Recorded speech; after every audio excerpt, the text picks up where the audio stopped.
وعلى آله وصحبه أجمعين. أعوذ بالله من الشيطان الرجيم. بسم الله الرحمن الرحيم. هو الذي أرسل رسوله بالهدى ودين الحق ليظهره على الدين كله ولو كره المشركون.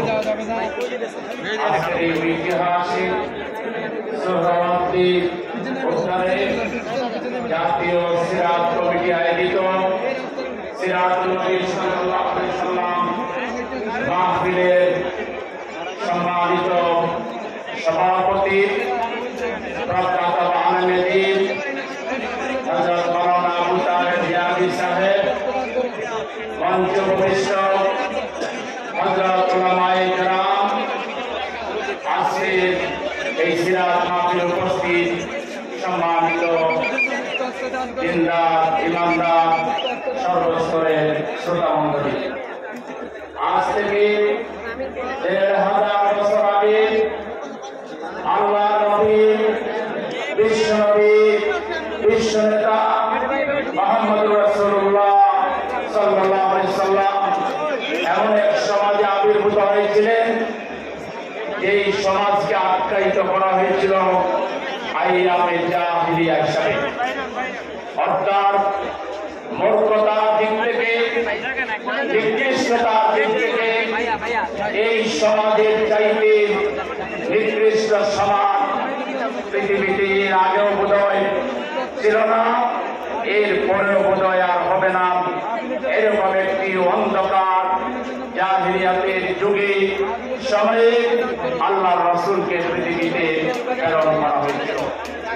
তিনি যখন একটু বড় হলেন, সমাজের দুর্দশা সমস্যা অবলম্বন করলেন, সেই সমস্যা সমাধানের জন্য ব্যক্তিগত উদ্যোগ নিয়েছিলেন।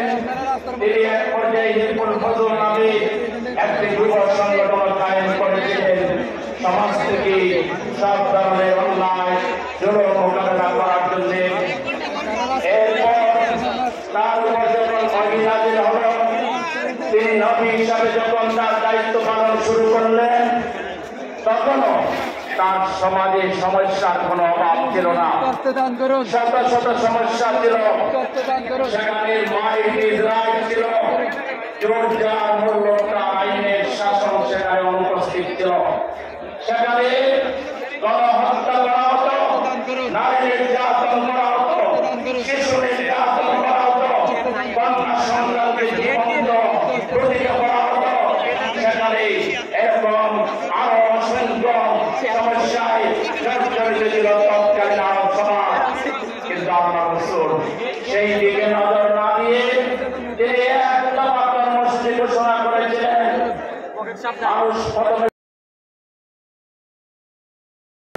এত জঞ্জাল, কিন্তু তিনি কোন দিকে কোন সমস্যার কথা উল্লেখ না করে একটা মাত্র সমস্যা, একটা মাত্র সমাধান তিনি জাতির সামনে পেশ করেছিলেন। সেটি ছিল তোমরা সবাই লা ইলাহা ইল্লাল্লাহ পড়ো, তাহলে তোমরা সফল কাম হয়ে যাবে। আল্লাহ রাসূলের কাছে পবিত্র কোরআন নাযিল হওয়া শুরু হলো, তার উপরে তার দায়িত্বের ব্যাপারে কোরআনে যা বলা হলো, তার মধ্যে একটি আয়াত, পবিত্র আয়াতে কারিমা আমি তেলাওয়াত সেই সত্তা যিনি তার রাসূলকে হেদায়েত এবং সত্য দিন সব পাঠিয়েছেন, যাতে করে সকল বাতিল দিনের উপরে বিজয়ী করতে পারেন। আল্লাহ রাসূল কোরআন দিয়ে তার কর্মসূচি আল্লাহকে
হয়নি। আজকে আমাদের বাংলাদেশ সমস্যায় জর্জরিত। ৫৩ বছরের শাসনামলে আমরা দেখেছি দুর্নীতি, স্বজনপ্রীতি, খুন, রাহাজানি, ব্যাংক লুটপাট, শেয়ারবাজার কেলেঙ্কারি। আমরা দেখেছি মানুষের উপরে জুলুম, নির্যাতন, আয়না করে নিয়ে মানুষকে কিভাবে দিলে দিলে দুর্বিষহ জীবনযাপন করতে বাধ্য করা হয়েছে। আমরা সেটা প্রত্যক্ষ করেছি।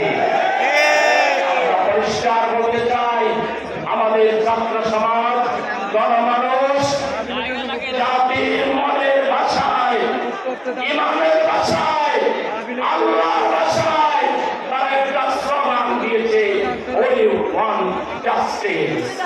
এই জাস্টিস যদি কায়েম করতে হয়, বাংলাদেশে কোরআনকে, দ্বীনকে কায়েম করতে হবে। একমাত্র আমাদের দ্বীন ওলা তাবাররাকুতি, এর ভিত্তিতে হাজার কোটি মানুষ আমরা যদি ঐক্যবদ্ধ হতে পারি, বাংলাদেশের উপর আর কেউ দাদাগিরি করতে পারবে না। সেই কোরআনের সমাজ যদি প্রতিষ্ঠা করতে হয়, তাহলে আমাদেরকে তার পদ্ধতি আমাদেরকে শিখতে হবে মুহাম্মদুর রাসূলুল্লাহ সাল্লাল্লাহু আলাইহি সাল্লামের জীবন থেকে। লাকাদ কানা লাকুম ফি রাসূলিল্লাহি উসওয়াতুন হাসানাহ। আল্লাহর রাসূল যদি নির্দিষ্ট একটা জাতিকে কোরআন দিয়ে, তার জীবন চরিত্র দিয়ে সংশোধন করতে পারেন, তাহলে এদেশের ৯০ ভাগের উপরে মানুষ মুসলমান।